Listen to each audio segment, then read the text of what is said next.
PMI has changed the PMP exam. This is the biggest update since 2021, and this course is updated for it.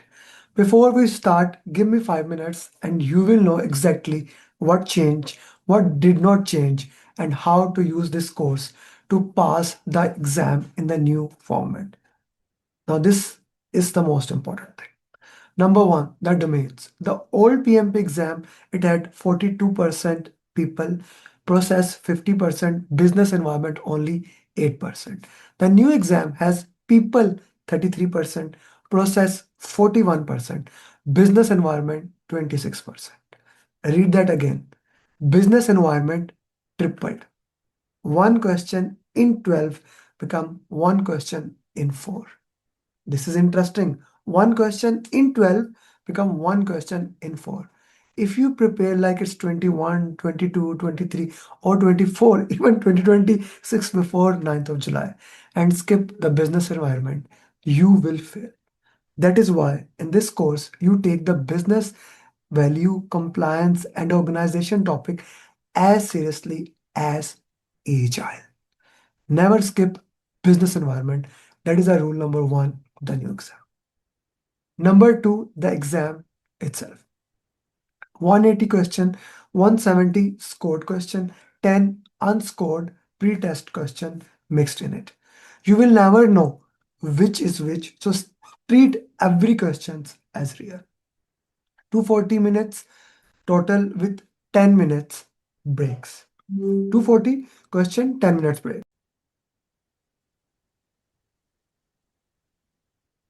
And here is the new structure. The exam now starts with the case study section. You read one scenario and answer a group of questions about it. First break comes after the second section. Then independent question, second break roughly middle, like after 85 questions. So 10 question, then you are left with 170 question.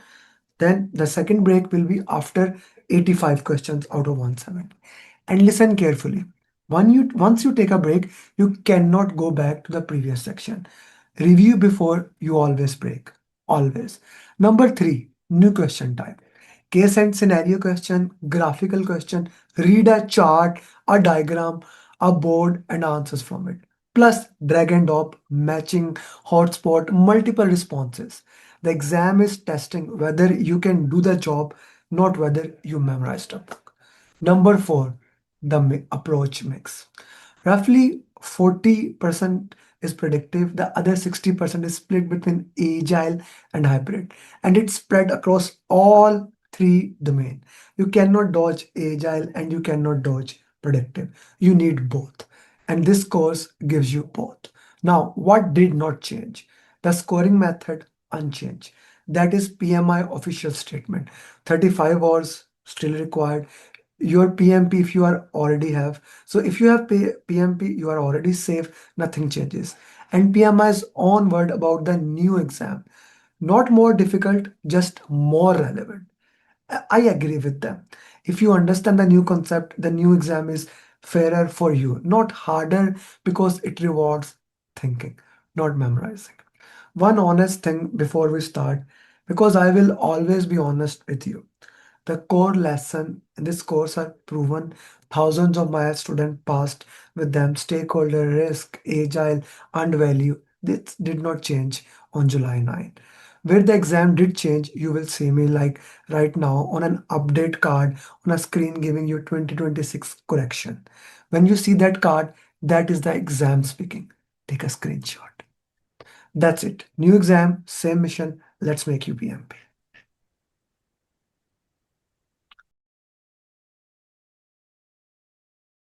So here we go. The most important thing to understand is what is project. What is project? Project is a temporary endeavor. What do I mean by temporary endeavor? It has a start date and it has an end date. So if something is starting, it will end. At the start of the project, you must have end date. If you don't have the end date, this means you are not working in a project. So these are the boundaries of the project: a start date and end date. That is compulsory for a project. According to PMI, the definition of project is this: it's a temporary endeavor. It's a temporary endeavor to produce some product, services, results. What do I mean by that? When you are starting the project, you must have a goal that you are going to produce some product, services, result. There must be a patent goal. Okay, that is the reason why we are starting the project in the first place. If you don't have a goal, then you cannot start a project. It must be done. And how does the goal is defined? Organizations have strategy. Organization strategies is transferred to portfolio. Portfolio make decisions. These decisions are transformed into program and projects. Program and projects produce some results, and these results, values, are realized by operation. Right? This is the sequence how the entire project management work. This framework, we called it organizational project management framework. Organizations have a strategy, portfolio drive it, right? Portfolio drive it, we can work into that way. Okay. So that's an important thing that into the entire thing. Organizational strategy to project. So you don't need to know detail of portfolio or program. Just understand program is a collection of related projects. Projects A, projects B. Is as projects are temporary, so programs are also temporary. Whereas portfolio is collection of program, sub-portfolio, projects, and operations. Operation is opposite of projects. They are permanent. Since operations are permanent, this makes project as a permanent thing, continuously, right? So the organizational strategy that we are going to cover, the you see, every organization has their own strategy, right? Every organization has their own strategy. So we look at what strategy we are going to cover. They defined it. The strategy is mostly to increase the business value. Business value consists of two things: tangible, like money; intangible, that is known. So projects are driven straightforward to increase your business value. We do projects to increase your business value. That's the purpose of that.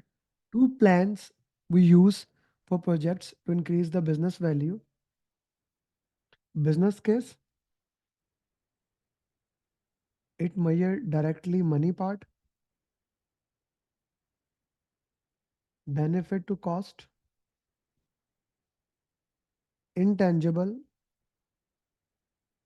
like brand, it is measured by benefit plan. So these two things, tangible business case and intangible benefit management, both use to identify the value, to measure it, and to look into that way. Both plans are important. Both plans are needed. Sir, make both plan. Okay. Sponsor make both of these plans. So now, a very important thing, the project move in this direction. You have a need assessment, you do business documents, and then the project starts. Initiate planning, execution, monitoring and control, and closing. These activities, these activities, them as pre-project activity. These are project activities and then operation. The entire thing is called as product lifecycle. This part is called project lifecycle. Two business documents that we use are business case and benefit management plan. Both of these documents are important. Both of these documents are critical to make in the project. Business case, benefit management plan. These are the pre-project activities, means things that happen before the project, right? Things that happen before the project. Okay. Then initiation, planning, execution, monitoring and control, and closing. This is the entire thing where the project happen. The document, the document that actually start the project is called project chart.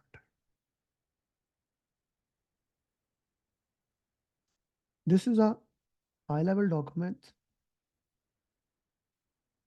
It has all the information about scope, schedule, cost, high level quality, high level risk, key stakeholders, things of those nature.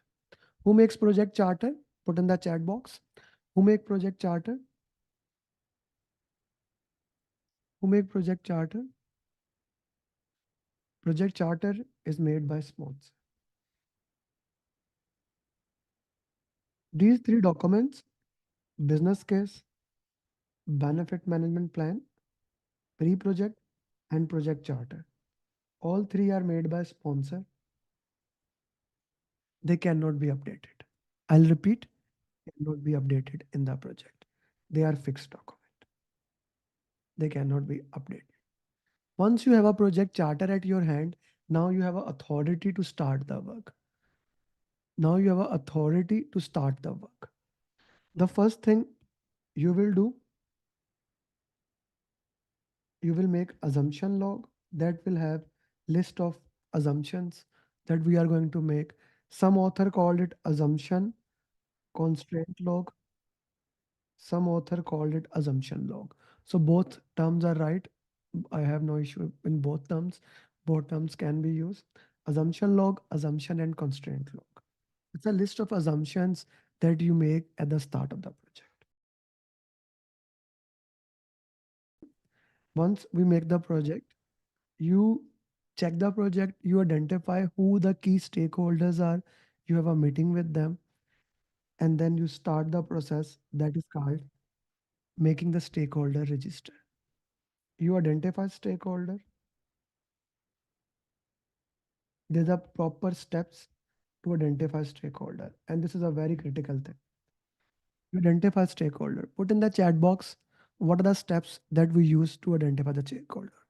Put in the chat box to put the steps. What are the steps that we use to identify the stakeholders? Okay. So if we look at the steps, okay. Yeah. Thank you, Kapil. Thank you, everyone. Siva Prasad. Okay.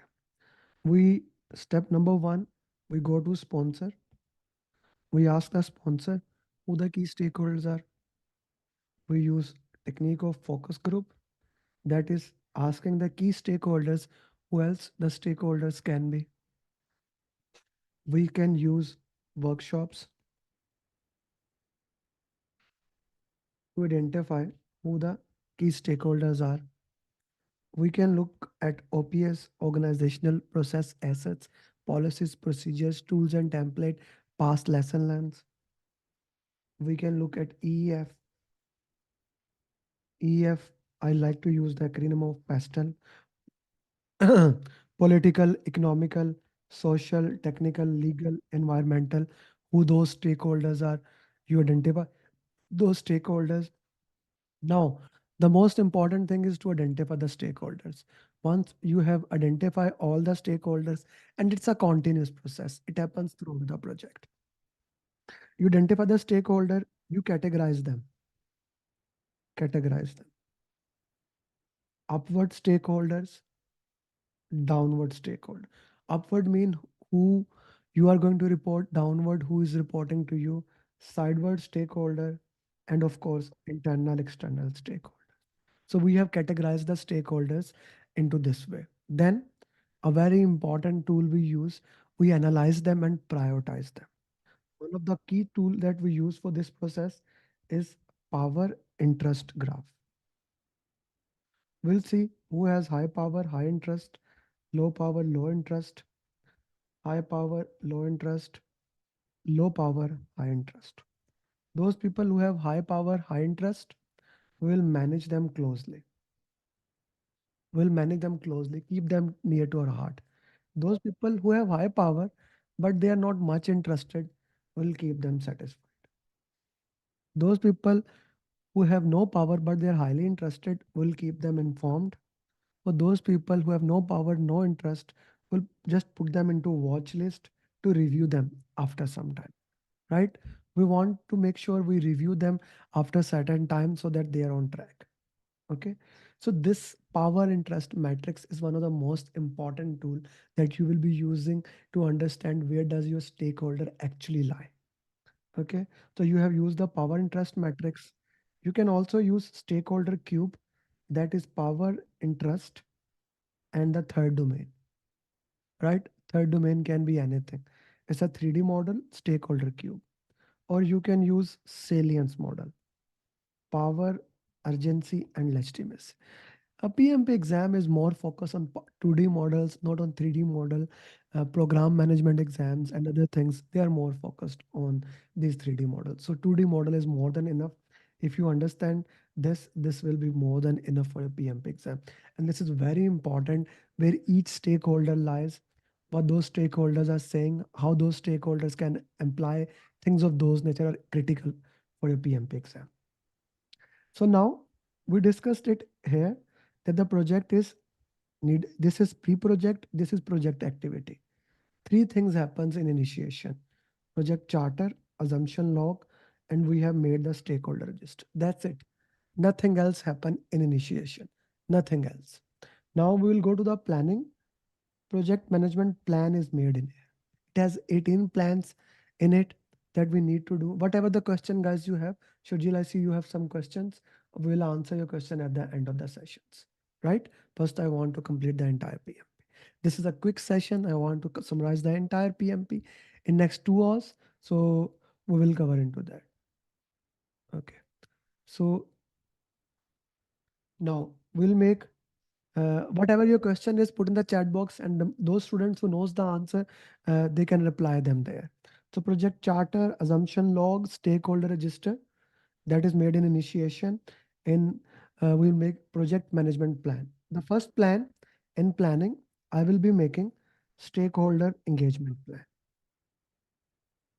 Stakeholder engagement plan is all about the strategies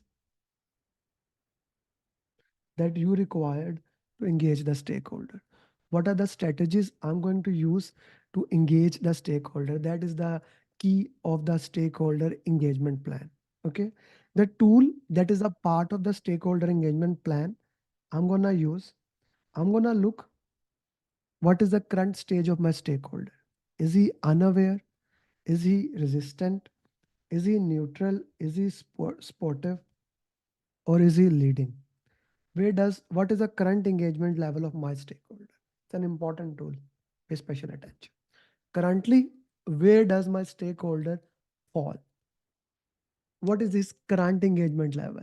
If he does not know me, I need to do something.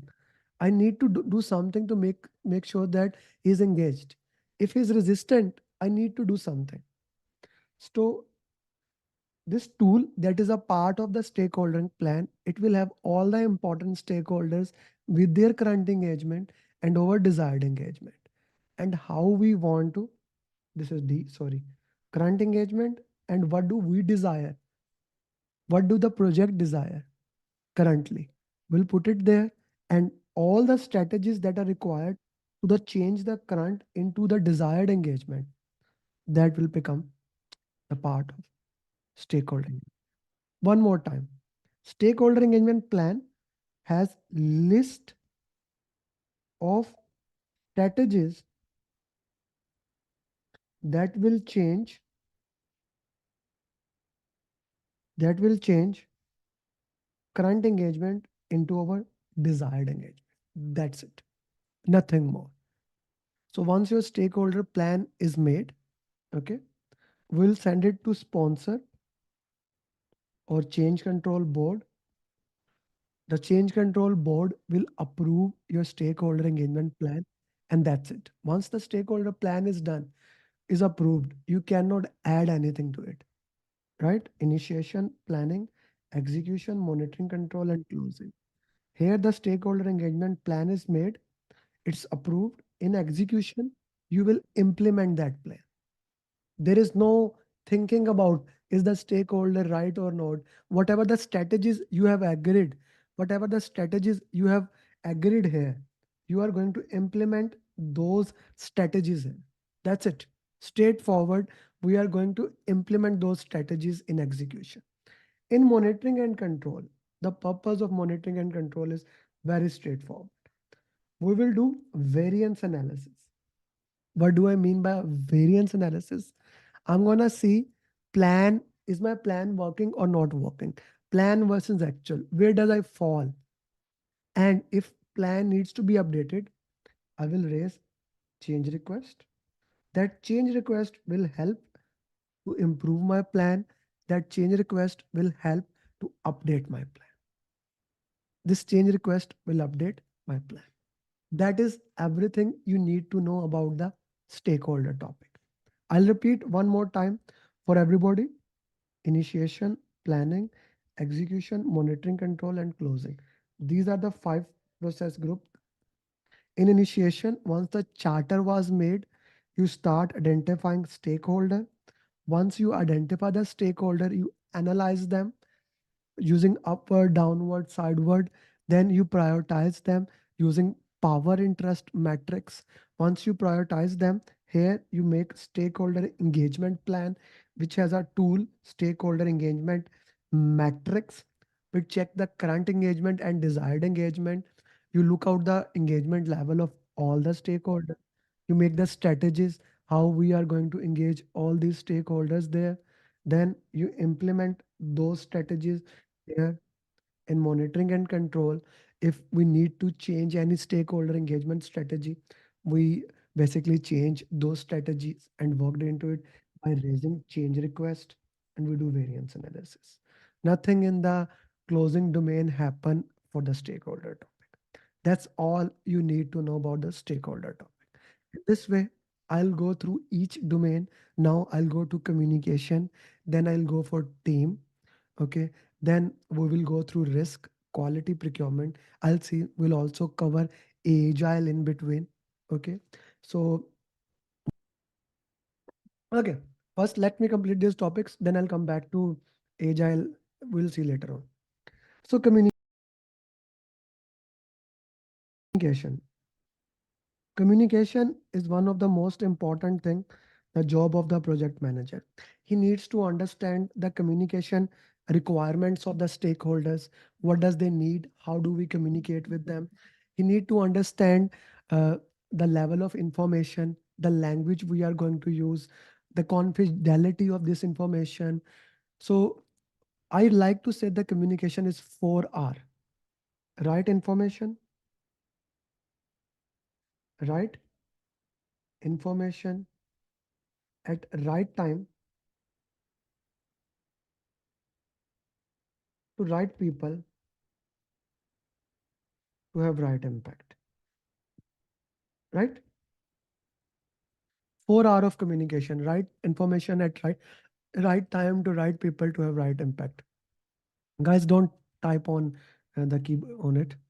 Anyone can type it. I haven't removed the access. Otherwise, I would mute you, everyone, and I will be forced to do that. Please don't write it. So, what does that mean? What information do you need?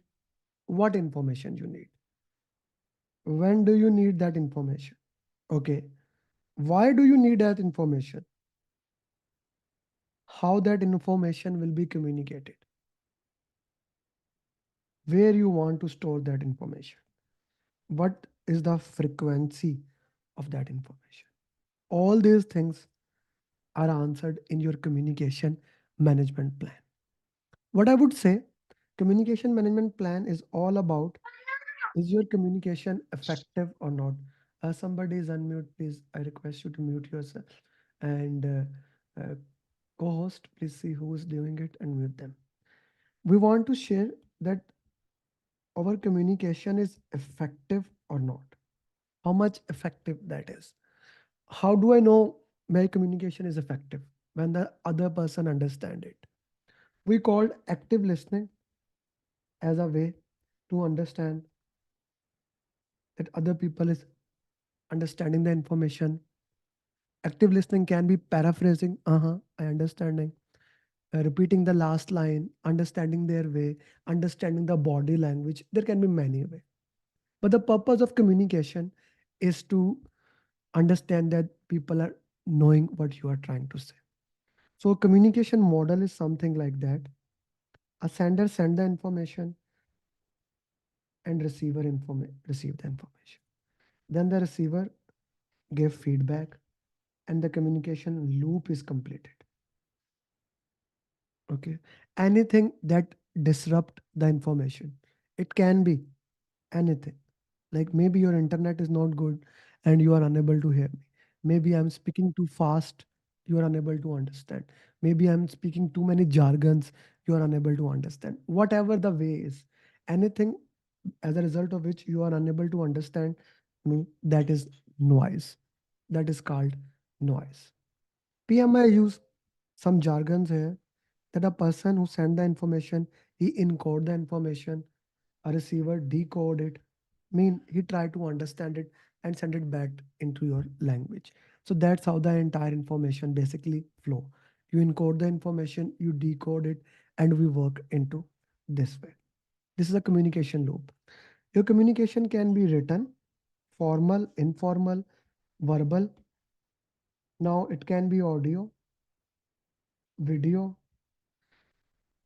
It your communication management plan will define how you have to communicate. What are the ways that are most effective for your own project? How we can add the real value, how the organization can understand, okay, this is the information they need to understand in this way. So we will look into that way. How the real information is needed, written, verbal, audio. Of course, your information can be push. You can pushing the communication. Push means anything that you did not want and it is being bombarded on you. Like you got a call, you got an email, it's a push communication. Ads on YouTube, it's a push communication. Pull is basically when you want it yourself, you do go and make some kind of effort. That's a pull communication. That's a pull communication. Interactive consists of both form of communication. Like we are interacting with the people in the projects. What do you think, which form of the communication is used, push, pull, or interactive?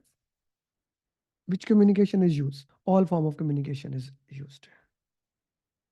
Okay, so we identify the requirement, we look into that, we understand the political awareness, like where does the power actually ride. We need to know the cultural awareness, how does the culture says. And a very important thing, is your team virtual or is your team physical? When we are trying to identify their communication requirement, we need to understand, are we physical or are we virtual? And depending upon the physical or the virtual, we will communicate accordingly. You see, virtual, like right now, we are virtual team.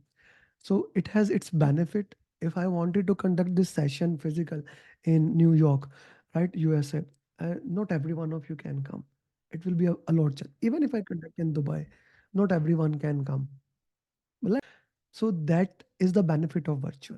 But then there's a disadvantage. I cannot see all of your faces. I ask you to turn the videos on. I cannot see your faces. If I'm drinking tea, later on I'll have a coffee. You cannot have coffee with me. We cannot feel that those things together. So that becomes a challenge in the virtual session.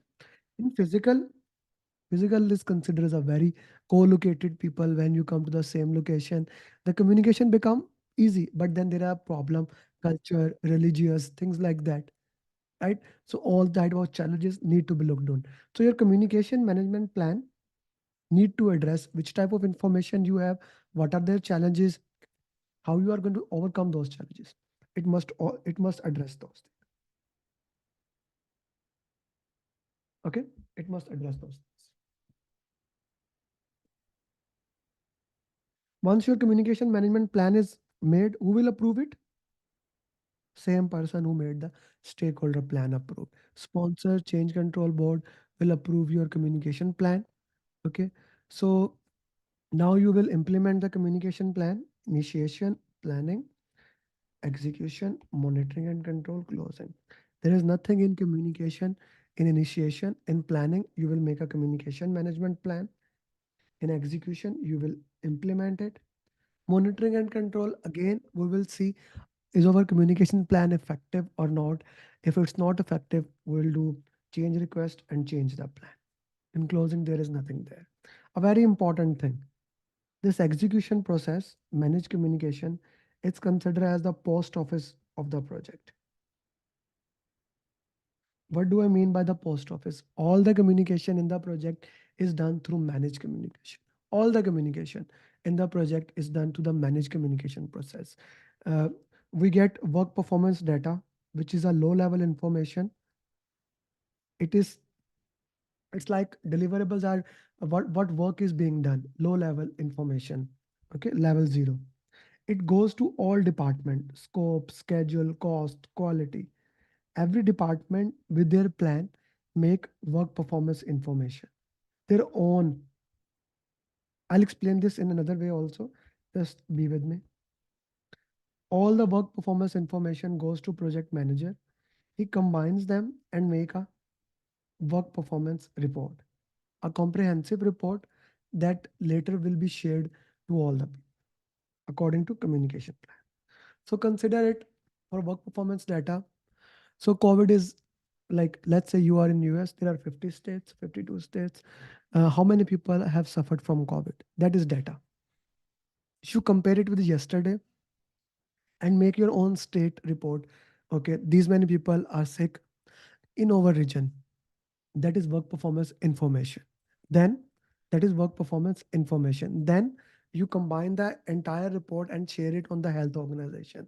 That is work performance report.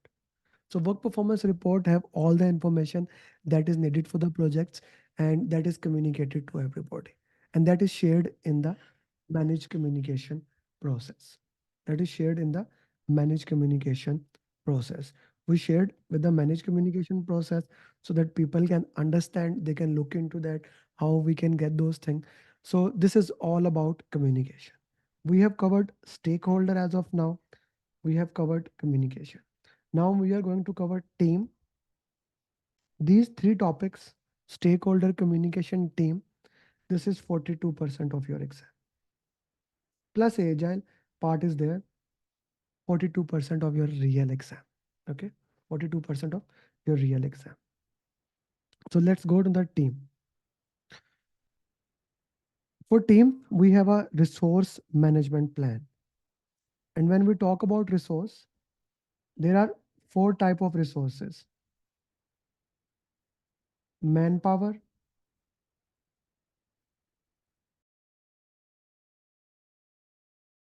machinery, money, and material. We are going to talk only manpower. Okay, only manpower. Your resource management plan is going to tell you how you are going to acquire the resources, how you are going to develop the resources, how you are going to manage the resources, acquire, develop, manage, how you are going to control the resources, and that is release. So that is the every single thing that we are going to cover in the next 10 to 15 minutes for the resource management plan. How you are going to acquire the resources. Let's dive deep into that, how you are going to acquire the resources. First thing, when we are talking about human resources, when we are talking about team members, we need to know what skills are needed for the project, right? First thing first, we need to know what skills are needed. If we don't even know what skills are needed, how I'm going to hire somebody? It makes sense or not? I need to know what skills are needed. Then once I know that, okay, these are the skills that I need for the project, once I have those skills, then I can move forward and then I can work into other domains and looked into that. So first I identify what skills are needed. Okay. And then of course skills levels are needed.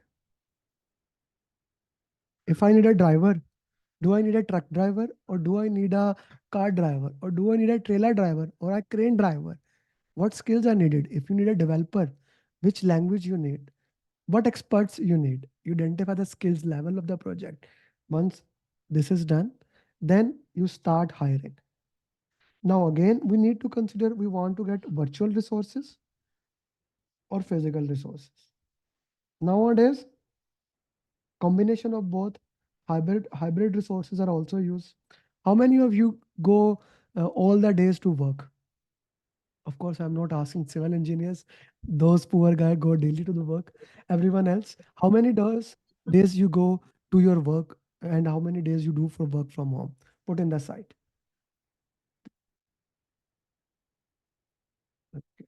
Daily. Okay, engineers need to go daily. 3 days on site, twice a week, 3 days inside, work from home. You see, the combination is there. So hybrid structure can also work. By the way, I'm a strong favor that you should go daily to work. Right? At you should go at your site. You learn different things, right? But it depends from person to person. That's one man opinion. Okay, so we do hybrid. Whatever the skills are needed, again, the same thing we discuss in communication. We can consider cost, we can consider effectiveness, we can consider multiple other factors to identify, okay, what is the best practice we have here, and what do we want to do that. So we can identify and looked into that, and we can actually know that. Once you have done that, once you identify the skills you needed, we can use SWOT analysis to identify the skills even when we are interviewing the team member: strength, weaknesses, opportunity, threat. What things are needed, we can put into that. Other tools are also included, but SWOT is one thing we use. Then we'll make resource calendar and it will be continuously updated. It's a document, it can continuously update. Resource calendar, as the name indicate, it's calendar when resources will be available. It talks about dates, right? When those resources will be available. It talks about dates of the resources. Okay, these will be available at these dates, etc., etc. So when those resources will be available, we will have that. Then we can use RACI chart. RACI stands for responsible. Guys, put in the chat box: responsible, accountable, consult, inform. So it will show if this is a task, who is responsible, who is accountable to do that, whom to consult, whom to inform. Somebody can be responsible for doing that. It's his job to complete it. But somebody else is accountable to and consult. Maybe you have to ask somebody, inform. So RACI chart will make. And we also have a subset of RACI that instead of going into depth of that, we just want to know who is responsible. So okay, RAM, responsibility assignment matrix. This guy or this girl is responsible to handle that thing. So that's a RAM for you. Responsibility assignment matrix. RAM will make. So we have discussed so far resource management plan. We have discussed resource calendar, RAM, how these documents helpful. Now let's say the team is coming. So I'm going to explain this using Tuckman ladder. Here dates. Today is 14. 12, 13, 14, 15, etc. Here you have productivity. Okay. On x-axis, you have productivity. Okay. So RAM only have who is responsible for the task, nothing else. And again, one more time, guys, whatever the questions you have, put it, put down all the questions on your chat on your notepad. Once the session is done, I will be there to answer all your questions. Okay. So the first step when the team comes is forming stage. Now the team is coming here. The team has the team is not clear what to do, what the goals of the project is. Project manager here need to act directive in nature. You need to direct them, give them direction. Okay, more of an autocratic nature. Here, project manager needs to make team charter. Team charter can also be called as a working agreement, social contract, different name PMI use for it. The purpose of the team charter is to identify what are the ground rules that they are going to follow, the basic rules and regulations. For example, I set the ground rules when we started the session that please mute yourself and turn your videos on. Then we set that ground rules that try to interact. We said that respect each everyone. These are the ground rules. It also define what is the vision for the project, what values we are going to have. If we want to take decision, how we are going to make decision. For example, I ask you one method.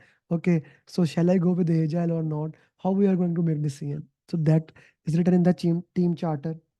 If a conflict happen, how the conflict is going to handle. Initially, project manager make the team charter, but as we progress, as the team gets better and better, then the team should make the team charter because it's a team charter. It is continuously updated. So now initially it was forming stage. Now team starts to say, okay, I know better. Every team member say, I know better things how to do. So we get into a storming phase. It was forming, now it's storming. We will do coaching here. Here we will do coaching of team members, right? You see, now the conflict happens among the team members. I need to use the skills of active listening, which we just discussed. Listen to the people, what the people are saying, try to understand the context, what things they are thinking, try to understand them, active listening. Plus, we need to use emotional intelligence, EQ. Now, emotional intelligence consists of five things. Put in the chat box. What are those five things that we consider in the emotional intelligence? There are five things in the emotional intelligence that we cover. What are those five things that we covered in the emotional intelligence?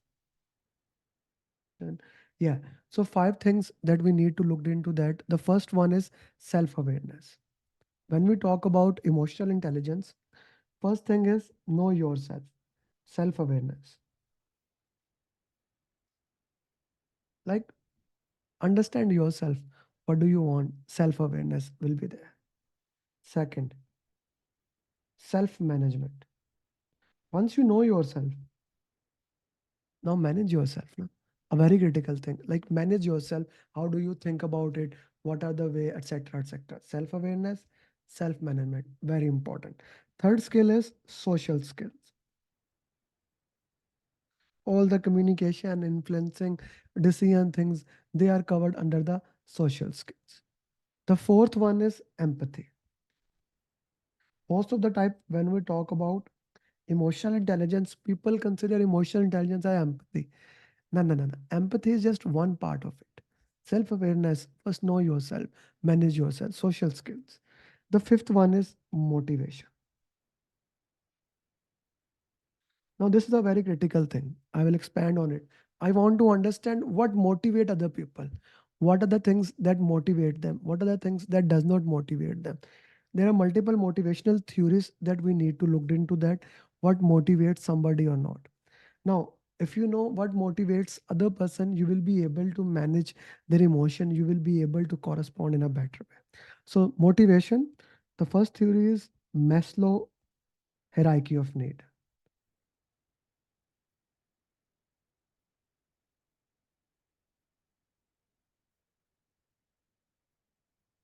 Abraham Maslow said that unless your lower needs are not satisfied, we will not move towards the higher needs. Lower needs, food, water, shelter. Unless these needs are not satisfied, I will not go for self awareness. I will not go for other great things, right? So once my basic needs are fulfilled, then I will move for the next thing. For example, no matter how good I am teaching, how motivated you are to learn, but if you haven't eaten food for 2 to 3 days, you are not going to listen me. If you haven't had the food for last 5 years, yeah, you are not going to listen to it. You first need food, water, shelter, then you will move towards the next thing, right? So Herzberg used the Maslow theory, and he basically said, okay, that is important, but I want to simplify that. He called that Herzberg's theory has two factors. One is hygiene agent, other is motivating agent. He said that few things need to be present. If they are not present, you get demotivated. But no matter how much more you provide that, you will not get motivated. For example, food, hygiene agent, temperature, hygiene agent, cloth, internet maybe for you, salary. Like these things, there's a percentage that is must to have. If those things are not minimum present, na, I'll become demotivated. But no matter how much I increase it, you will not get motivated. I know. When I say the salary is a hygiene agent, many people disagree. But the reason is we never reach that minimum factor, right? We never reach that minimum factor. Whatever the minimum salary is a good salary in your country, right? Once you reach that, it does not matter. So it says that the things that motivate us is opportunity. The things that motivates are growth. The things that motivates are helping other. All these things basically motivate us. These are the motivating agent. That's what Herzberg said. Then Macklin gave his theory. He said people are either motivated by power, achievement, or affiliation. Some people are motivated by power, some people are motivated by achievement, some people are affiliation, or a combination of it. For example, I am more motivated by affiliation. How many people knows me? I'm motivated by achievement. For example, Vinu cleared PMP today from UAE. I will put a success story. That's my achievement. I'm happy to work with him, coach him, guide him. Right? So I put it, I have these many PMPs. We are reaching 194, whatever number is. So we are reaching there. That's achievement for me. I don't care about power. I don't. I never had. What motivates you? Put in the chat box. That's Macklin theory. Then we have McGregor theory X and Y. Theory X says that you need to continuously monitor people, otherwise they will not work. Continuously monitor people. Okay. Otherwise they will not work. Theory Y says that give them a good environment and trust them, they will work. That's theory Y. So both theory are important. Depending upon it, you need to see what works for your organization. Then we have halo effect. Halo effect is a very interesting thing. If we consider somebody is good at one thing, we will assume that he's also good at other things. That is why we give votes to athlete, or we buy things because an athlete is wearing them, right? So that's kind of a halo effect. So influencers, that we are living in an influencer market. People are using influencers to sell everything. That's a halo effect. We are basically that is considered as a halo effect. Then we have expectancy theory. Expectancy theory says that if you expect that this will add value in my life, you will work for it. If you expect that this thing will not add value in your life, you will not work for it. Expectancy theory. So, expectancy theory basically all the religions are based on it. You are sitting here with me on Sunday and trying to learn from it. You are following the expectancy theory. You believe that PMP will help you and this session will give you some value. That's why 130 people here, 40 people on LinkedIn. People on LinkedIn, why don't you come to Zoom? So we can discuss those things. You believe that, right? So all in social media, 300 plus people are watching on on Instagram alone. So why they are listening? They expect that, right? Expectancy theory is there. So now the purpose of these motivational theories is to understand what motivates each other so that we can better handle the conflict that is among team members. So when you identify the conflict, it's important to know the stages of conflict, at which level the conflict is. This can be called as stages of the conflict or level of conflict. First level And if you can put the 5 level of conflict in the chat box, it's problem to be solved. Let's say team is discussing or argue how to solve the problem. That is level 1 of conflict. I don't want to I don't want to get involved at this level. Let the team work. Let the team handle this conflict level among themselves. I don't want to get jump into that level. Let them do their things. That is level 1 of the conflict. Level 2, now instead of problem, they start having conflict with each other. This is disagreement. This is disagreement level 2. Okay. Now I'm having a disagreement among the team members. Level 2 of conflict. Contest. Here, I don't care about the problem. Here, I say that I need to win, you need to lose. Win, lose, we cut it there. Level 4 of conflict is crusade, also known as fight or flight. Here, we get a group thinking. Here, it was individual thinking. Here, we get group thinking. You people have always done this thing. You people have always done this thing. The fifth one is world war. This is also called as not retackable solution. The solution has gone out of our way. We cannot handle this solution anymore. World war. If you are at level 5 conflict, just separate the team member. Let it cool down. Not all conflict can be handled. Separate them, let it cool down. It's kind of a situation where people are getting physical. Here, use diplomacy to break down the group thinking. The group thinking is very dangerous for the team. We don't want it. Here, we set the vision why we even started here. Here, we want to tell them it's not about you, it's about the problem. So let's solve them. So once we have de-escalated the issue, so this is the way we need to look into that. We will discuss some conflict management strategies. The thing is that you identify the conflict,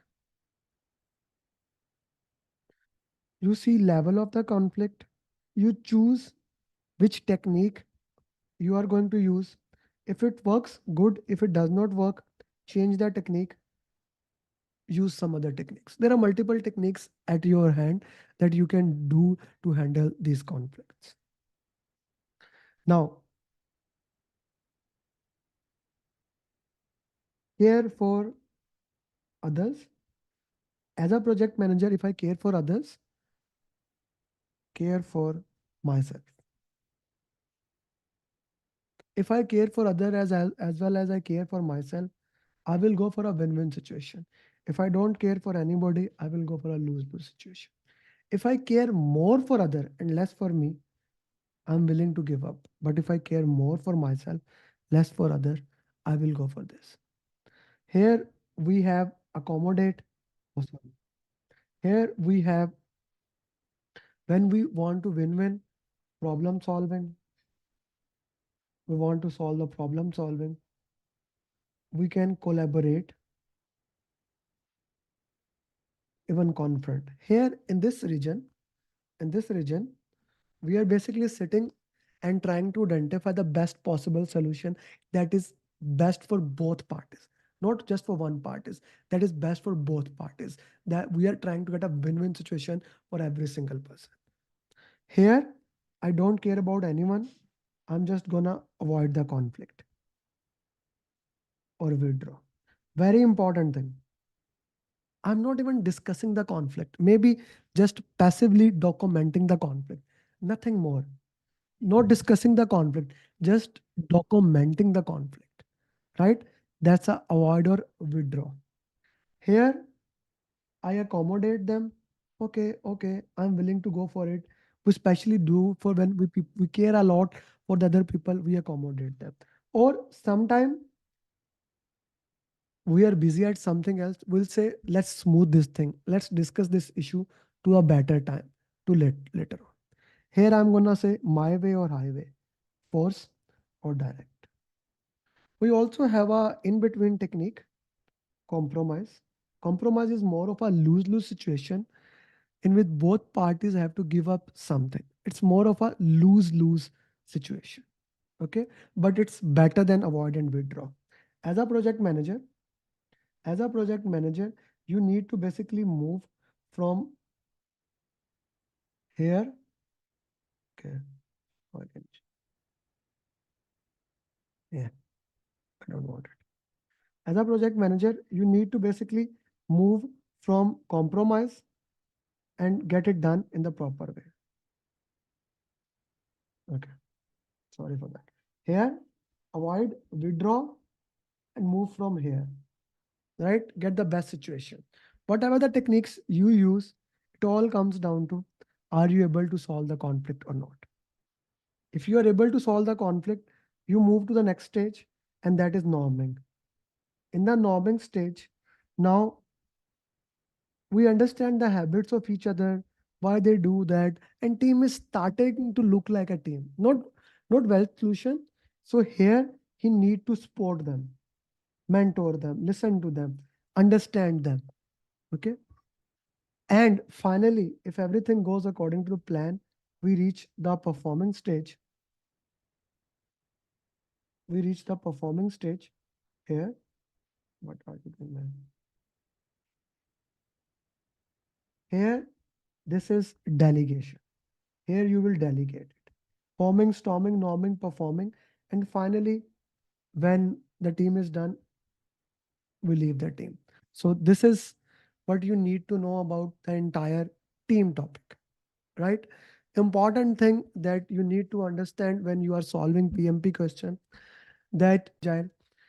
One of the important thing I want to share about the agile is that when I was agile, we need to understand every single thing we cover in the agile. Now, it goes multiple things, but the most important thing is four values of agile and 12 principles of agile, right? Uh, 12 principle of agile. But while we are discussing, I want to share one thing with every one of you. Asam,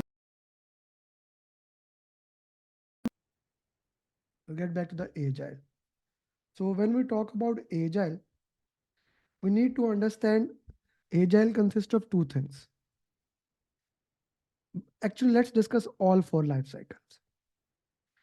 All four life cycle are classified on two things.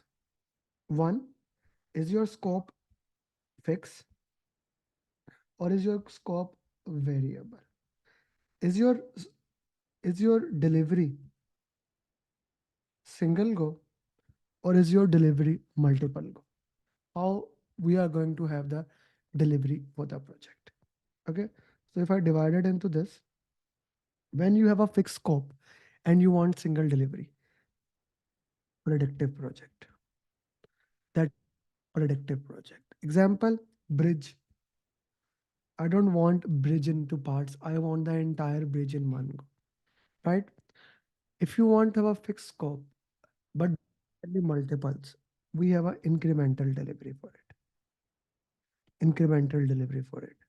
And we have an example with the incremental delivery. We have an example of movie series, e-series, movies, and all e-learnings. All these are examples of incremental delivery, right? We have incremental delivery. When your scope can change, but we want delivery in one go, this is iterative life cycle. Prototypes are made in that way. Prototypes are made in that way, iterative life cycle. When anything can change, when you're and you want delivery in parts, we use agile life cycles. Agile life cycle. Example is software. So yesterday I bought two new iPhones because I have to call it like small one. I already had the 15 Pro Max.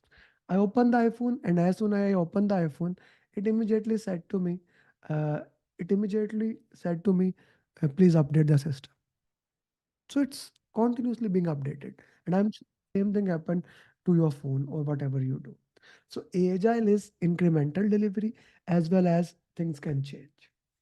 But this is not the end of story. We are also have the combination of agile and predictive. That is called a hybrid. And all the projects in the world, in one way or another, They are basically hybrid in nature. We make the hybrid project. We looked into that, what those projects are, and we worked into that way. These, since this is a fixed thing, we called it as traditional waterfall or plan driven. Since here something is changing, we called it change driven, adaptive, change driven, adaptive, and what else the name? So far, change driven, adaptive, and this is plan driven, waterfall, traditional. Okay. Now let's go to the major thing about agile. Okay. So scope can be fixed, scope can be variable. Delivery as a single goal delivery, as a multiple deliveries. That was x-axis and that was y-axis for which I divided that entire life cycle in your project. Agile is more of a mindset, and the agile mindset is basically based on four values of, if you know those four values, please put in the chat box. Agile is based on four values of agile. The agile values are basically, we want to give value to the customer. Customer collaboration over contract negotiation. This value says that contract is important. We are not saying that contract not important. Contracts are important, but collaborating with the customer, working with the customer is more important as compared to uh, contract. Respond to a change over following a plan. So one of the critical concept of agile is minimum viable product. We make something for the customer, we show the customer, and we want to give value in the market in the minimum possible time. So in order to make minimum viable product, so sometimes things has to be changed. So we respond to a change. Instead of following the plan, we go for the plan for whatever they are asking, right? Third value is working software over comprehensive documentation. So here, this again goes the concept of minimum viable product. Whatever works, give it to the customer. Give it to the customer. That is most important thing. We need to provide that thing to the customer. Fourth value says that individual and over processes and tool. This is all about team. This concept goes about team. You see, in Agile, we say that we want T-type leader. Leader are those people, they have in-depth knowledge of one domain, in-depth knowledge of one domain, and they also have the knowledge of, so this is used in order to avoid single point of failure, right? In order to avoid single point of failure, we use type leaders. We basically give value to the customer. We give value to the customer. We give value to the team. We select those people who are motivated, and we want to make sure they make their own decision. They make their own individual and interaction over processes and tool. These are the four values of these four values with the 12 principles. You don't need to remember 12 principles. Just understand the principle in this, that you want incremental delivery. We continuously focus on the quality. We do Pareto, which is 20-80 principle. We look at what are the most important thing, prioritize them. We use Pareto. We look at, okay, this is the important thing. We worked with them, right? We continuously, and we have retrospective to continuously get ourselves better. These are some of the principles. You need to, four values is actually the only thing in Agile or in the entire PMP. I'll ask you to remember that you need to know four values. Once you know the four principle is the next step. Now we have multiple Agile methodologies: Scrum, Kanban, XP, feature driven development, Lean. Nine is 60 to 70% questions to four values and 12 principles. 60 to 70% question. But understanding Scrum can help you if any other questions come. So Scrum is kind of a project management framework. It has three roles. Okay. Product owner, he's the voice of, he's the part of your team, but he's the voice of customer. Scrum master, your agile project manager, your servant leader. And then team, your T type leaders, they decide that. So what is valuable right now? Value mean what, which thing you should be working. Product owner defines that. How much time it will take to complete that thing means effort, which is also called as story point in Agile. Team will tell how much story point or how much effort it will take. And Scrum Master is a grease that works in between both things. Product owner, team, if there's a conflict, he makes sure that Scrum methodologies are being properly followed. Right? Product owner, Scrum Master, team, these are the people that will be working along the entire way. So what happens? Let me tell you the entire story. Product owner, he goes to master, he goes to sponsor and all the key stakeholder, customer, and collect user stories. User stories are nothing but requirements in Agile. He collect requirements from them and put all the requirements in a document that is called product backlog. That document is called product backlog. Once you have collected all the requirement with the team, he goes back and asks them, can you prioritize them? The sponsor using Moscow technique. What are the most important should, could, would likely to have, or 100 points, or even Pareto, whatever you use, your choice. Just prioritize what is the most valuable requirement for you. And then team look at the same user stories and they see which risky user stories. So we get user stories by high value, high risk, high value, medium risk, high value, low risk, medium value, high risk, and value is the most important thing, and then we get it.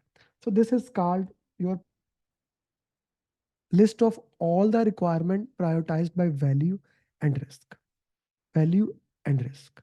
Once your product backlog is ready, the team does sprint zero. In sprint is basically in Agile, we call it sprint has a duration of 1 to 4 weeks. What is the duration of sprint? 1 to 4 weeks in Scrum. Okay. So we do sprint zero in Scrum, right? Sprint is 1 to 4 week duration in sprint zero. We basically do two things. One, we do architectural spike.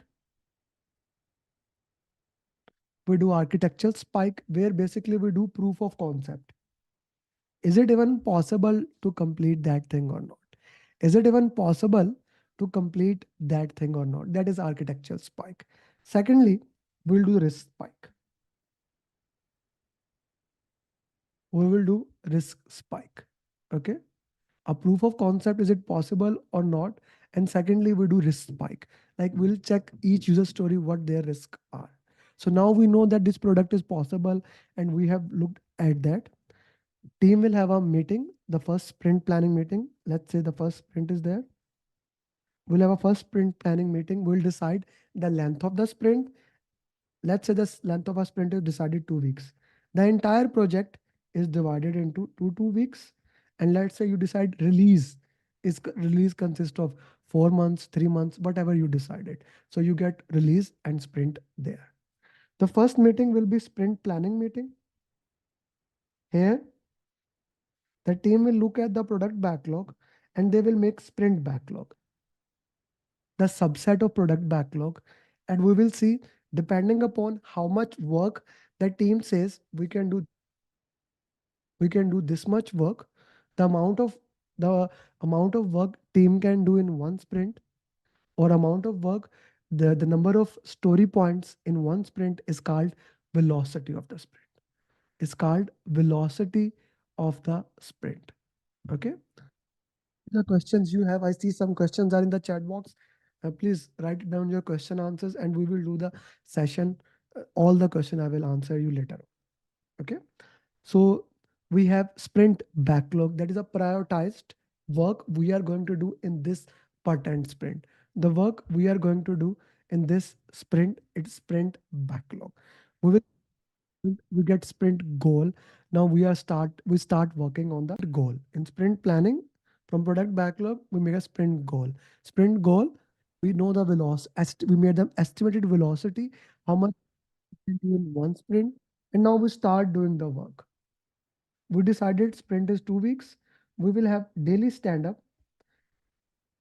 We will discuss three questions. What will be the three questions? It will be 15-minute, same time, same location. Put the question in the chat box, guys. The three questions will be what you have done, what you are going to do today. Is there any impediment, roadblocks, things like that? Information radiators. We will use information radiator to basically discuss the information in the Agile, right? Information radiator. Once 2 weeks are completed, we will have sprint review. In sprint review, we'll show to the customer whatever we have completed. Please understand, in Agile, well, what is 100% completed? Nothing less. If something is 100% completed, we will show to the client. Okay. If client accept it, it goes into product increment. So this is the third document or artifact we discussed. First, we discussed product backlog, sprint backlog, now product. Whatever is accepted, it goes into product increment. Whatever is rejected, it goes back into product backlog. If rejected, it goes back to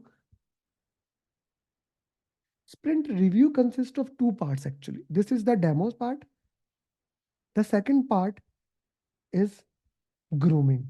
Here, since client is there, add more user story and we will reprioritize the product backlog. Reprioritize the product backlog for the next sprint. That is called grooming of the product backlog. Grooming of the product backlog. Once your sprint review is done, we will do sprint retrospective, which is a lesson learned meeting. Try to identify the lessons that can be used for the next step. It is 5 steps. Set the stage, gather data, generate insight, decide what to do, and close. Set the stage, gather data, generate insight, decide what to do, close the retrospective. Close the retrospective. So this is basically 5 steps that we do in the entire sprint. We'll keep doing it, right? Once the entire sprint is completed, all the sprints are completed. At the end of the sprint, you see, we have sprint 0.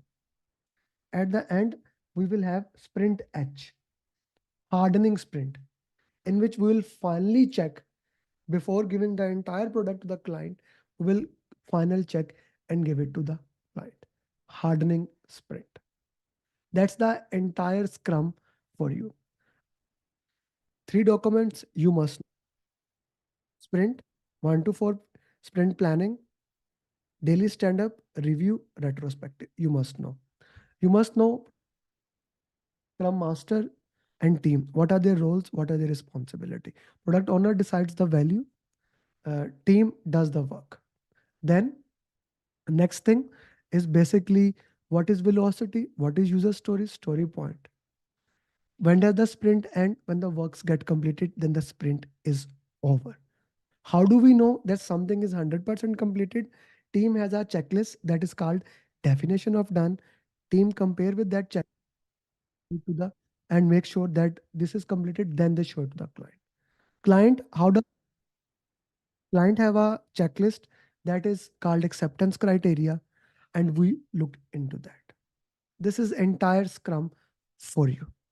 We have information radiators, which I'll cover into it. So we have 4 or 5 information radiator which we want to work into that. We need to know for this thing. The first one is burn down chart, and I would the class please make burn up, burn down chart, Kanban task board at least one time with your hand. It's important. This is burn down chart. It's an information radiator that basically measure how much work is at any time. Here you put days. Here it is story points. You measure how much work is remaining. How much work is remaining? That basically is done by burn down chart. If you want to see how much work is done, we go with the burn up chart. We go with the burn up chart. Burn up chart, burn down chart. We use this burn up, burn down charts for same. Both are useful. We use both of them in our project whenever we want to work into that. Burn up chart, burn down chart. Then we have task board. Task board show you status, to do, in progress, completed. This is kind of a thing that is used all over the world. All over the world. We just want to show the status of the work. Task board. Task board. We have a special type of task board that is called Kanban board. Kanban board is particularly useful, particularly used when we want to look into that, when we want to see how, like, what is the bottleneck. Write it down for you. What is the, if we want to look, what is the bottleneck in our project, we use Kanban board. What is the bottleneck in our projects when we want Kanban board? Okay. So Kanban board,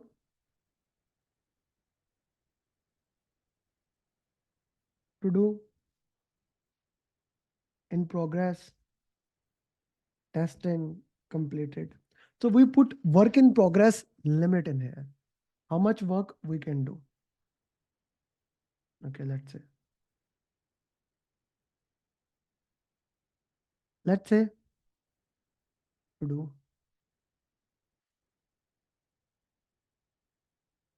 identify where do we have bottleneck here. Put in the, you can get such type of question in your exam. Where is the bottleneck? Put in the chat box. Where about my drawing. To do, in progress, testing, completed. Here the bottom, here it is 8.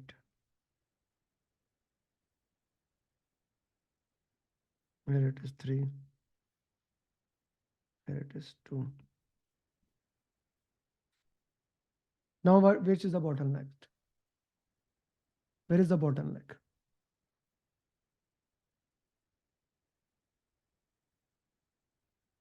Okay, thank you very much. So this is Kanban board. Lean also uses Kanban board to define value stream map as well as lead time and cycle. Lead time is time it was requested till time it got completed. This is called lead time. Time it was requested till the time it got completed is called lead time. Cycle time was time you started working. That is cycle time. Some organization measure lead time, like when you requested and when it got completed. Like Amazon basically, I'm reading Amazon's article nowadays. It measures lead time when a customer requested and when it. McDonald's measure both lead time and cycle time, and both are important. Yes, Kanban is just in time. Yes, 100%. So this. everything you need to know about Agile. The PMP. Okay, so we have covered stakeholder communication, team, Agile. This is 80% of real exam. If you understand what I've just said, and if you can implement the knowledge that you have learned from here, that is more than enough for your exam. 80% of the real exam, guys. 80% of the real exam. Okay, so let's go to the next topic. Now, what we will do, now we will cover. Okay, so let's talk about scope, schedule, cost. Then we will go with the risk, quality, and procurement.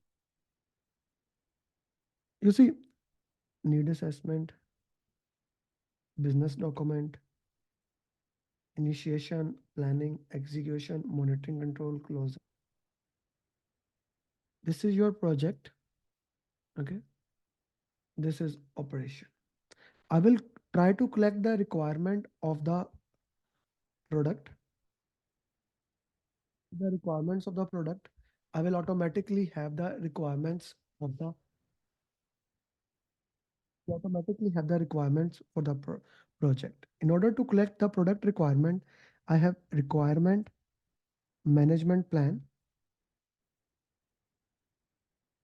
I have requirement management plan that will tell me how to collect the requirement.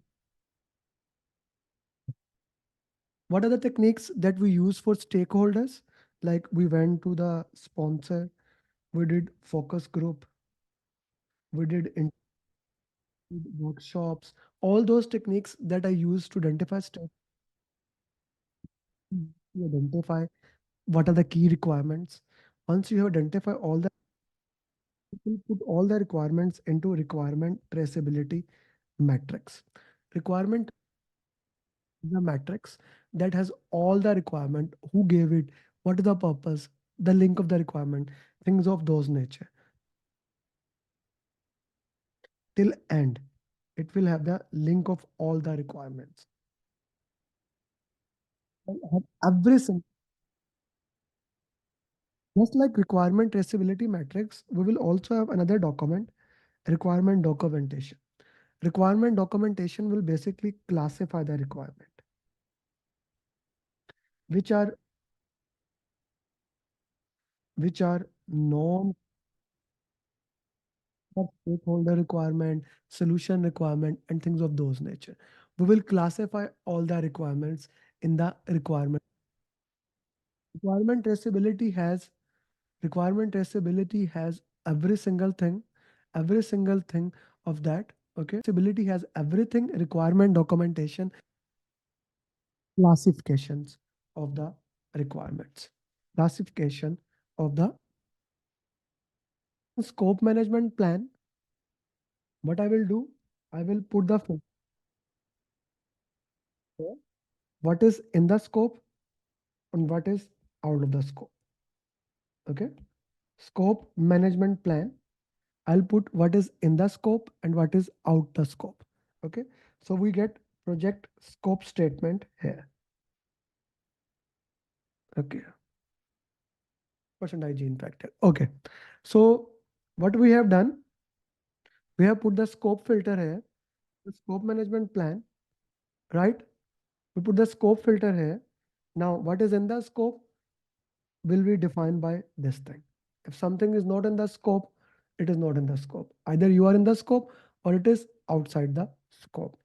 So now, once we have project scope statement, we will make WBS. WBS is work breakdown structure. How you basically divide the entire work into smaller, manageable parts, right? That is WBS. Now, this high level part of the WBS is called control account. This smallest part is called a work package. In between, we can have planning package. Let's number this WBS.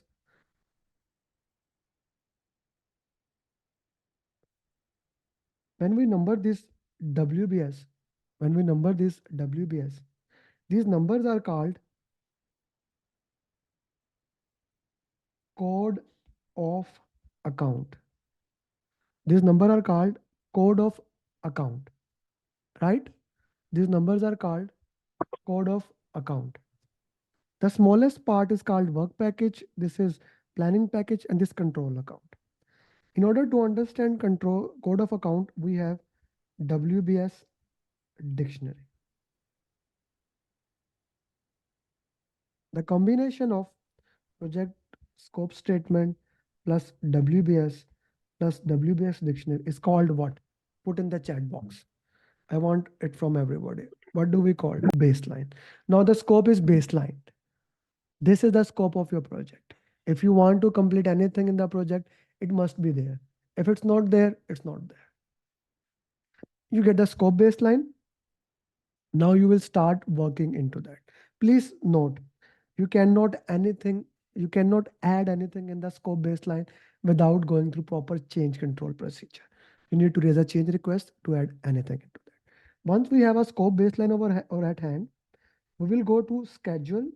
We have a schedule management plan. We have a schedule management plan that will define how you are going to divide the work package further into activity list, activity attributes, and milestone list. You have activities, activity A, B. We will see what are the relationship between them, finish to start, start to start, start to finish, finish to finish. Plus, we will also look what are the relationship that we have here. Okay. Dependencies. Is the dependency mandatory or is it discretionary dependencies? Preferred practices. We looked into that. Yes, of course, the project scope statement needs to get approved. Looked into that, sir. It needs approval. So we know what are the relationship between the activities. We know what are the dependencies, internal, external dependencies, mandatory dependency, discretionary dependencies. We know that. Now we'll calculate the duration of each activity. We have analogous estimate that is 100% based in the past. Then we have parametric estimation that is the multiple, statistical multiple of the past. We have bottom up estimation. When you add all them, you get the duration most accurate. And then we have 3-point estimation. 3-point estimation consists of two types: triangular distribution or beta distribution. That is called PERT. Optimistic, 4 most likely, pessimistic, divided by 6. If in the exam it is not mentioned which one to use, you will always use PERT, right? You will always use PERT. So we have two estimation. Now we know each thing about the activities. We will use network diagram and calculate the duration of the activities. Start, A, B, C, D, E, end. Let's say the duration is 4, 8, 2, 1, 3. So 4, 8, 12, 1, 13, 16. And the low one, 6, 10, A, B, D, E. This A, C, D, E is 10. So the longest path is called critical path. The longest path in the project is called critical path. This is the duration of the real project. This is the duration of your project. Whatever the duration is, this becomes the real duration of your project. Now, the difference between critical path and non-critical path is called float. In exam, you are not going to get a question to calculate critical path. You just need to know what critical path is and how to calculate. That is more than enough. So we get a critical path here.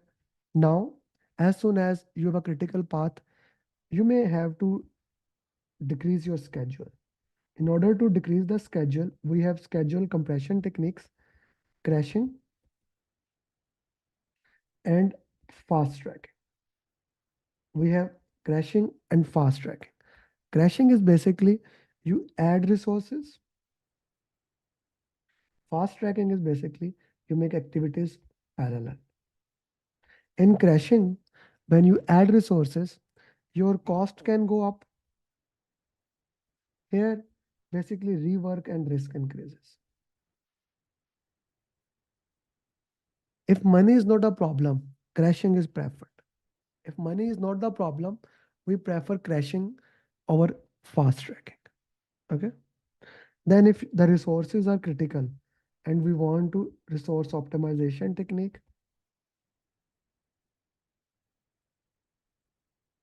we have leveling where we change the schedule. Schedule can get changed, but we change the schedule according to the availability of resources. All resources are optimized. Here, smoothing, we say that we are not going to change the schedule baseline, but we try to handle the resources by crashing or fast tracking, but we don't change the baseline. This is what you need to know about scheduling. We have scope baseline, we have schedule baseline. Now we need cost baseline. For cost baseline, we'll go with the cost management plan. We'll go with the cost management plan. We have a cost management plan that will defines how the financing of the organization will be, how you are going to look at the funding limit reconciliation, like what are your milestones when you check the budget and then release the budget. We will look into that. We will look at the past history, and since we already have those estimation technique, we will calculate the cost of each activity. So cost of activity plus money spent to avoid identify risk, contingency reserves. Contingency reserves, we'll just discuss the risk top in a while. Money you set aside to handle identify risk, contingency reserves. This is called cost baseline. This is your cost baseline. Money set aside to handle identify risk, cost baseline. Once you have that, we want to know what is the project budget. Project budget is basically your cost baseline plus management reserve. Management reserve is a cost of unidentified risk. Management set it aside, we don't know. We don't know how much the money is there, right? We don't know how much the money is. That is your project budget. So now we have three baseline: scope, schedule, cost baseline. These three baseline combined are called as performance measurement baseline. Combined, they are called as performance measurement baseline. Okay. If we want to measure them, where do we stand cost wise or schedule wise? We do earned value analysis. Let's say we put dates here dollars. The work planned till today is called plan value. The real work you did is called earned value. The money you have spent is called actual cost. If you want to measure schedule, we have earned value minus planned value. We can also use earned value divided by planned value. Greater than 1 means the positive, or greater than 1 is a good thing, less than 1 is a bad thing, and equal to is okay. Similarly, for cost variance is earned value minus actual cost. Cost performance index, earned value divided by, yeah, actual cost. Same thing, greater than 1 is a good thing, less than 1 is a bad thing. Negative should not be there. Now, you see, this is the money you have set aside. This is your complete budget. If you want to calculate how much more money you need, we have estimate at completion. The formula for estimate at completion is budget at completion divided by CPR. These are the formulas you need to know about the exam. So now we made scope baseline, we made schedule baseline, we made cost baseline. We have already discussed stakeholder, communication, team, agile. Now we are going to discuss three topics: risk, quality, and procurement. Okay, risk, quality, and procurement. I'm going to start with the procurement, right? Then quality, and in the end, we will discuss risk.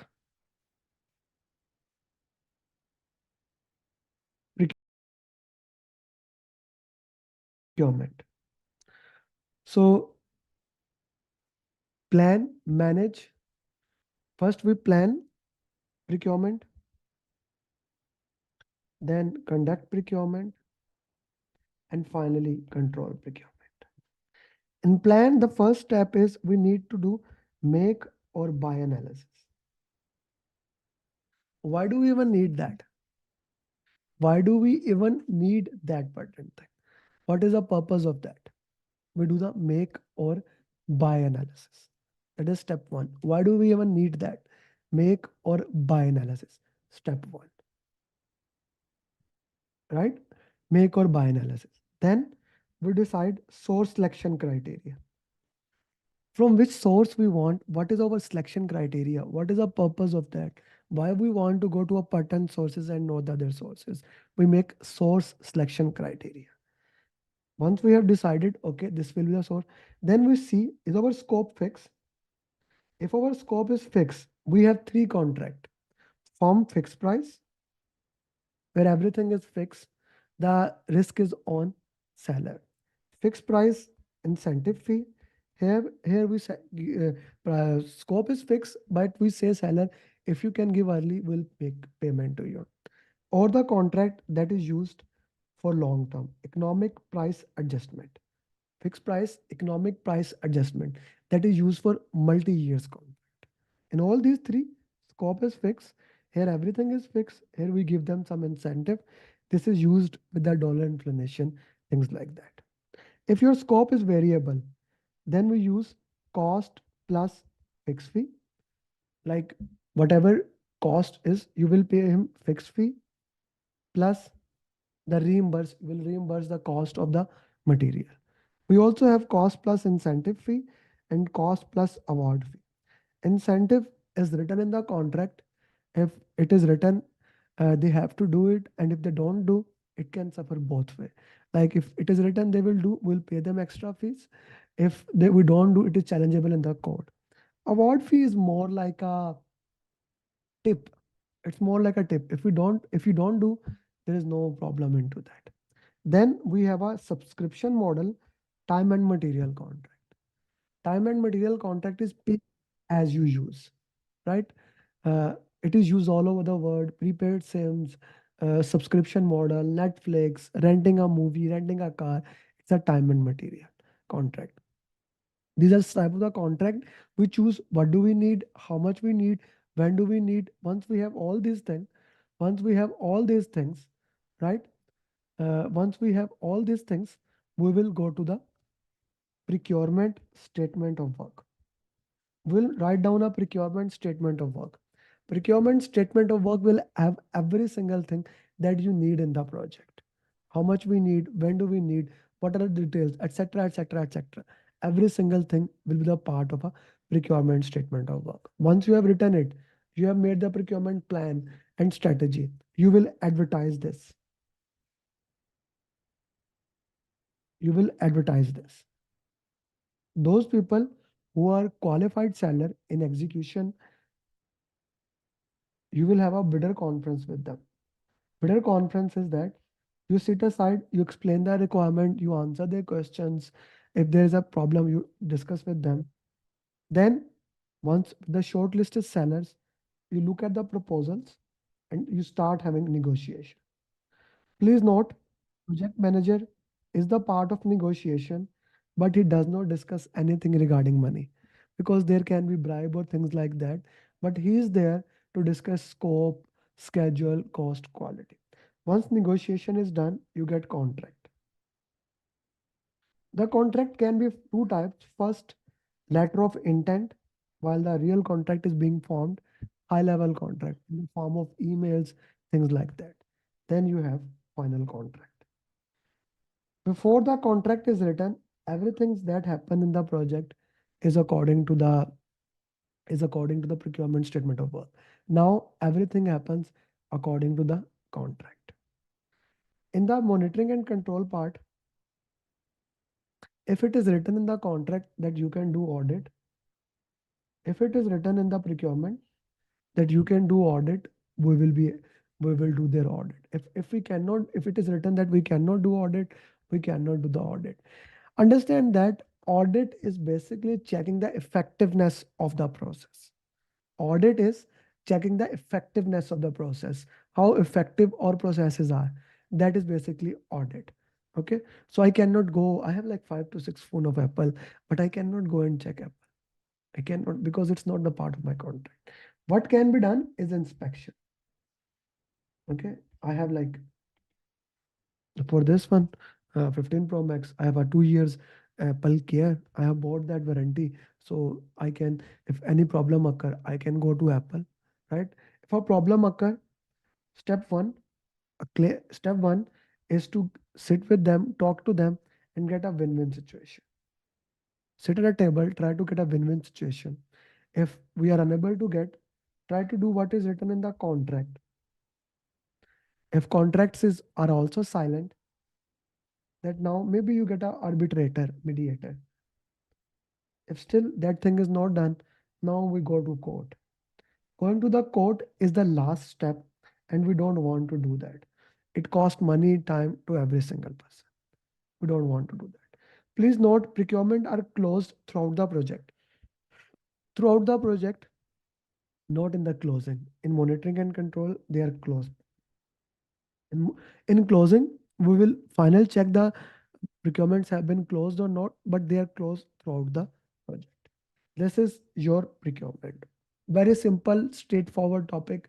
Just understanding the contract can help, can be a little bit here or there, but that is that about the procurement. Not a very difficult topic to understand, but understanding and knowing this topic can help you to help in different areas. Okay. Now we will cover quality. We will take a break after it. After quality, for the risk, we'll take the break. Okay. Quality. Just like procurement, kind of a straightforward topic, but there are some quality tools that we need to know. So quality, plan quality, manage quality. In execution, it is also called as quality assurance, control quality. What happens in plan quality? We make quality management plan. Quality management plan. Quality management plan basically talks about which standards we are going to follow. What quality standards are there that we are going to follow, that are the important standards and things of those nature. We will also document the cost of quality here. Cost of conformance, money spent to avoid failures. Cost of non-conformance, money spent because of failures. Warranty costs, reworks, things of those nature. We'll also make quality metrics, the KPI metrics, which will measure your SPI, schedule performance index, your cost performance index, how many changes have been there, what is the percentage that is acceptable by the client. So we'll make the quality management plan. Once the quality management plan is done, in manage quality, we will do the audit of the process. We'll check, are we following the quality process or not. We'll use check sheets, of course, to see the sequence of process is being followed or not.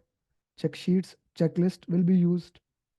We'll use control chart to see whether the process is within the control limit or it goes out of the control limit.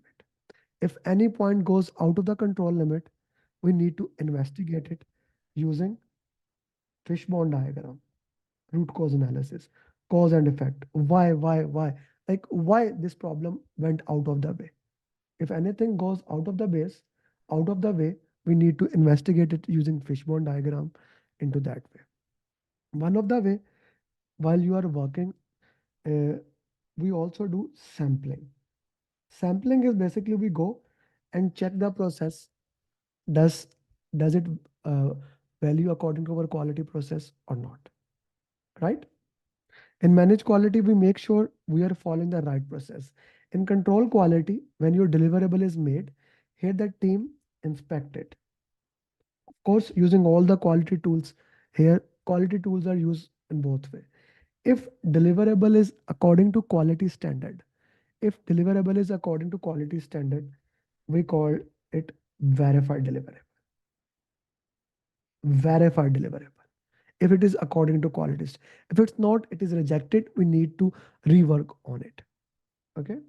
Then this variable deliverable goes to validate scope process. We just discussed scope, in which client checks the deliverable according to scope baseline. And if they accept the deliverable, it is called validated or accepted, verified deliverable, validated and acceptable deliverable. Okay. So verification is basically internal checking. Validation is client checking. Clear? Put in the chat box yes or no, guys. So we discussed some tools here: check sheet, checklist, control chart, fishbone diagram, that is root cause, sampling. We also use scatter diagram, that is a co-relationship diagram. Identify the relationship between two variables. It identifies the relationship between two variables. If I change X, will have it impact on Y or not. And then we use Pareto chart to identify the most important, what are the most important 2080 principle, what are the most important thing to work onto it. So if I say that when you are doing inspection with checklist, you collect the data, you see whether the deliverable are following or not. Check sheet, you count that. Sampling, you can collect the data. Then using Pareto, you prioritize what are the key deliverable that are having problem. You identify 20 important thing. Okay. And then using root cause analysis, you identify why they are not working. With the scatter diagram, you can use correlationship, right? You can use correlate. So that's how basically you use your quality tools. One of the important thing in quality topic is journey of deliverable. Like once we have made the plan, we make deliverable in control quality. What do we get? When the team check according to quality management plan, what do we get? Put in the chat box. We get, when the team checks the deliverable according to quality management plan, what do we get? We get verified deliverables. Then the client check according to scope baseline. What do we get? Validated deliverable. Validated deliverable. Then it goes to closing. So we are left with one topic. What is risk? Risk is any uncertain thing that has yet not happened. You identify the risk before happening it, and you make a plan for it. That is the entire risk management. We have 4 documents in the risk topic: risk management plan,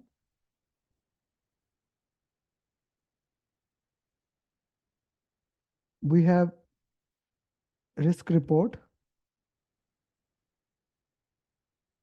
we have, guys, message in your groups that the class has started so that people can join, and we are covering this topic. Issue log, and then we have risk register. Risk management plan basically talks about how the risk process will be occurring. It does not have any risk as per se in it. It talks about how the risk process will be occurring throughout the project, which what will be the definition of probability and impact, how risk will be handled in the process. It defines your risk tolerance of the organization, how much organization risk can be take, what is the threshold of the organization. Is your organization risk seeker, averse, neutral? It will talk about those things. Very critical part. It does not have any risk in it. It just defines the process, how the audit will happen, things of those nature. Risk report is your summary report of risk review meeting. Every weekly, bi-weekly, monthly, Depending upon when you have that, you will have a risk review meeting. In risk review meeting, we will discuss, okay, these are the things we need to work on, etc., etc. All those things, all those things basically will be in the risk report. Risk exposure, what has happened till the previous risk meeting, what risk you can see in future. Risk. Okay, risk by itself is probability into impact. Anything you identify before happening, before happening, and you make a plan for it. If it follows these two things, you identify before happening, right? Two things. In order for something to be risk, it should follow two parts. You identify it before happening, you identify that thing before happening, and you make a plan for it. If that is the case, it goes into risk register. If something happened,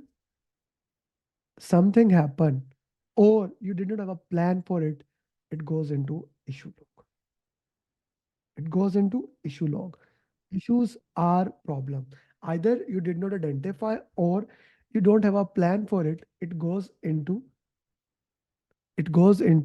issue log. Once you identify the issue, it put in the issue log. You do the root cause analysis, like why it was not identified. It and if needed, you raise a change request to handle that issue. If needed, you raise a change request to handle that patent issue. Once the change request is approved, you implement it, and then you update your issue log. Right? This is the sequence of the issue log. If the issue occur, if something occur, you don't have a plan for it. Put in the issue log, do the root cause analysis, why it was not identified before it. You raise a change request to handle it, and then you update the plan.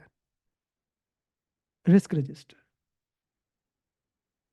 The same sequence we use to identify stakeholder, the same sequence we use to identify requirement, like ask interviews, asking sponsor, focus group, workshop, documents, OPAs, EF, SWOT analysis, every single thing, your past asset, whatever you can use, you will use to identify the risk, and you will put all the risk in the risk register. Once you have put the risk into risk register, we need to prioritize. To prioritize the risk, we have two processes. Qualitative risk assessment, where we'll say, let's say probability is very low, low, medium, high, very high. This can be 1, 2, 3, 4, 5. And impact similarly 1, 2, 3, 4, 5. We define the probability. This will be defined in your risk management plan, right? So risk is probability into impact. 1, 2, 3, 4, 5. 1, 2, 3, 4, 5. This matrix is actually made in your risk management plan, so you don't have to make it yourself.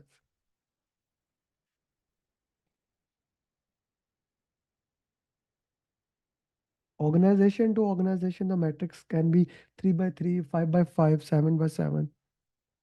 Okay, depending upon the organization. 16, 20,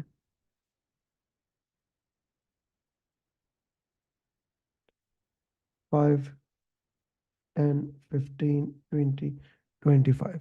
All those things will be there. Okay.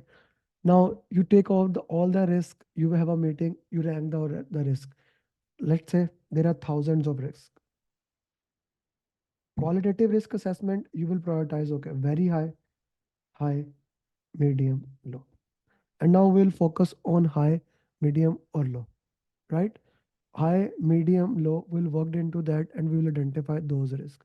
Now, we'll work into that quantitative risk assessment. Quantitative, as the name says, it will give us the number. Quantitative risk assessment will give us the number, like how many risks are occurring there, what are the things there. So quantitative risk assessment will look into that.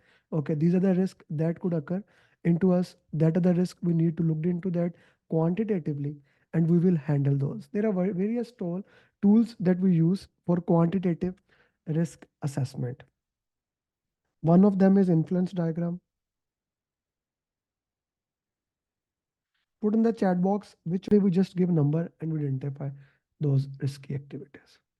We can also use influence diagram to identify how one impact can have positive or negative impact onto that. Influence diagram, or also known as tornado diagram. Influence or tornado diagram can be used for this purpose. Once we have used that, we can actually use simulation, Monte Carlo simulation, to see what is the probability of achieving something, achieving within time or achieving within budget. Monte Carlo analysis or budget will be used. I am moving through these tools and technique quickly. Right? If anyone is not clear, we can discuss it once I'm done with this topic. Uh, Guys, you don't need to remember these tools and techniques. You just need to understand what's their purpose is there. Okay. Sensitivity analysis is tornado diagram, this one. So Monte Carlo analysis of probability distribution you can use, or we can also use expected monetary value. Risk into probability into impact. We just calculate the risk, how much risk is there. Let's say if the probability of something is 50% and the risk is a negative risk of $400, what will be expected monetary value? 400 multiplied by 0.5 minus $200. That is your expected monetary value. So now we have ranked the risk. What we have done, we made risk management plan, then we identify risk, put them into risk register, then we prioritize them qualitatively. Now quantitatively, we have prioritized the risk. Now I will put response for those risks. Since risk is probability into impact, negative risk, and positive risk. First, we will have proactive response. Proactive response is basically when we take action even before the risk occurs. Avoid, when I make the probability or impact zero. That risk never happen. Change the plan. Don't do that thing. It is avoiding the risk. If I increase the probability and impact, both of them, that is exploiting. If I cannot avoid the risk, I mitigate it, decrease the probability or impact. If I cannot increase both probability and impact, I will enhance the risk. We can transfer the risk by buying insurance, or in positive, we share the risk. If risk goes beyond our tolerance, we escalate the risk. All these are proactive approach where once you identify the risk, you immediately take action. In acceptance of the risk, active acceptance used for both, we identify the risk, put in the risk register, make a plan, contingency plan, plan A, fallback plan, like we make two plans for a risk. We set a risk owner. He will look at the risk trigger. He will look at the risk trigger, and if the risk happen, he will look at the risk trigger. If risk happen, he will implement the contingency plan. Once he implement the plan, there are two possibilities. Either you get with the residual risk, the small risk that is accepted. For example, I had the tea, I tried to drink all, still some tea is left. That is accepted. Okay, residual risk. The other is secondary risk. Because of the primary response, another risk is identified. You put it into the risk register. So one more time, risk management plan, then identify the risk, then prioritize it qualitatively, quantitatively, then we make the response. For the risk responses that we accepted the risk, we implement the response, we review it and looked into that. If I mapped it into the processes, initiation, planning, execution, monitoring and control, and closing. In planning, you make risk management plan. You identify risk in the risk register. You rank them, prioritize them, make plan there. You implement the risk response in execution. In monitoring and control, you do risk review meeting where risk reports are generated, right? In monitoring and control, you review that new risk are identified. We go back there and put it into that. So that's the entire planning, execution, monitoring, and control.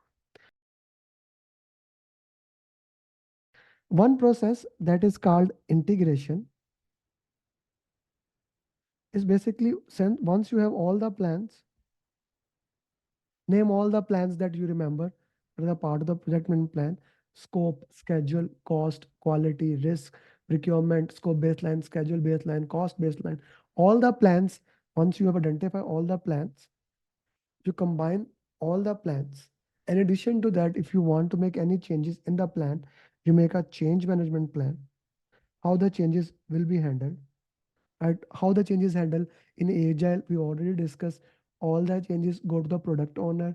He put them into the product backlog. He prioritized those changes by high value, high risk, and that's it. But in predictive, if the change come, the change goes to project manager in the change log. He does the impact analysis, how this impact scope, schedule, cost, quality, customer satisfaction, and then he gave the change to the change control. If the change control board approve the change, we implement the change, communicate it, and rebalance the project. That's change management plan. If something is changing the deliverable, we have a configuration management plan. That's all about this monitoring and control. Then finally, we have, once the project deliverable is accepted, we have, let's say, now there are two scenarios. Either your deliverable are accepted, either your deliverable are accepted or your deliverables are rejected. Okay. So let's say two ways, whatever the way is, deliverables, project is, let's say project is cancelled. It can be too risky. The money was the, you did not have the money. It's not valuable. Whatever is it, project is cancelled, or deliverables, project is completed, deliverables are accepted. It is completed. In both cases, next step is you go to sponsor, go to sponsor. Once you give approval, start closing the project. Both ways. Start closing the project, close all procurement, whatever you can. If some procurement is open, that's not your problem. Start writing final report.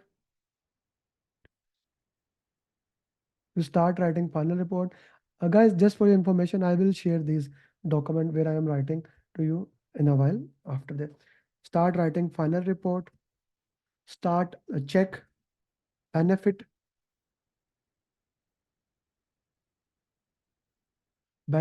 management plan for benefits. It is important. Up lesson learned register, update it.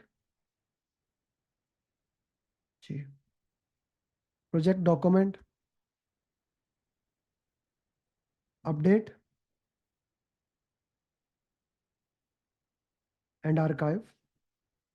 Lesson learned register put into the lesson learned repository. Both lesson learned repository and project document becomes part of OPA.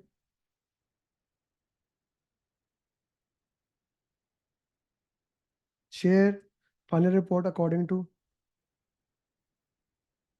communication management plan.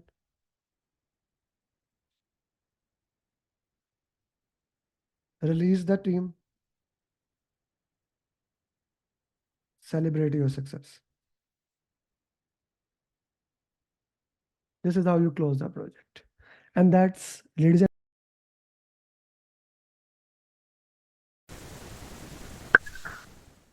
Let's talk time management for the new exam. Forgot the old strategy, question 60, question 120, 80, 75, 75. I always talk about that, but the exam is changed. Here is the new 2026 exam. 240 minutes, 180 question, 2 10 minutes break. Section 1 is case study section, one scenario, several question on it. Here is my rule. Read the case study once slowly, then answer all its questions from that one carefully. Read them. The case study section is where slow readers they actually lose the exam and careful readers win. Do not rush. Do not read it 5 times. Read it slowly one time. Now, first break comes after 2 case studies, right? You have gone through a case study. Before you press that button, review your section. Because once you break, the section is locked. Never take a break without reviewing those questions. Then independent section, which your second breaks roughly midway through. Like you are left with 170 questions, so approximately after 85 questions. So simple math, whatever question remain after this case section, split them into around second break and give each half a equal chances. Check yourself at the break. Am I on a pace? If yes, continue. If no, speed up on the long question using the last line first technique, not on the short ones, by the way, mostly. And of course, my 7 step formula still runs the show. Question by question, read slowly. Last line first, find the keywords, which process group, initiation, planning, are you in predictive, agile, hybrid, know your role, then use elimination technique. That 7 step formula did not change because good thinking never changes. One more thing, and very important, that 10 minutes break are not optional in my book. They are in the exam. In my books, no. Stand up, take a breath, drink water. 4 hours is a marathon, and marathons are won by runners who pace, not the runners who panic.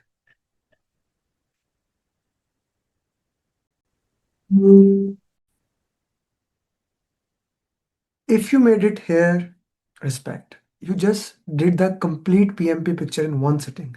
Update it for 2026 exam. Now, step 3. 1. Download my free roadmap. Link is in the description.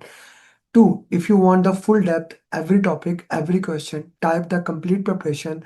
My full course for the 2020 exam is right here on this channel. I'll put it on the screen. 3. If you want me personally coach you to PMP next few weeks, the link for my program is in the description. 4,000 plus people have passed in last 5 years. In the month of July, we have more than 130. From 1st June till 9th of July, we have almost 300 PMPs. So you can be the next. I'm Amer Ali. Go become PMP. That new exam is waiting and now you are ready for it.